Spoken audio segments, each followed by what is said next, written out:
Hello friends, কোনো ভার্বসের কনজুগেশনের ক্ষেত্রে আমাদের মনে কনফিউশন সৃষ্টি হয়।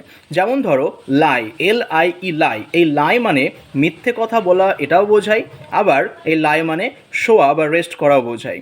তো লাই মানে যখন মিথ্যে কথা বলা বোঝাবে তখন তার কনজুগেশন হবে এমনটা, লাই LIE লাই, এটি হবে প্রেজেন্ট, আর এটির পাস্ট হবে লাইড LIED লাইড, আর পাস্ট পার্টিসিপল হবে লাইড LIED লাইড।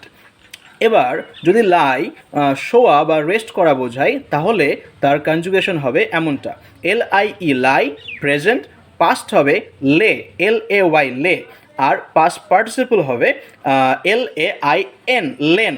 ওকে, লাই লে লেন। এবার আরেকটি ভার্ব আছে, সেটি হচ্ছে লে LAY লে। এই লে মানে হচ্ছে রাখা। এই লের যে কনজুগেশন সেটা হবে এমনটা, lay laid LAID laid LAID laid. Okay, আশা করি তোমাদের এই যে দুটো ভার্ব লাই আর লে, তাদের কনজুগেশন নিয়ে তোমাদের মনে যে কনফিউশন ছিল সেটা দূর হলো। ওকে, টাটা।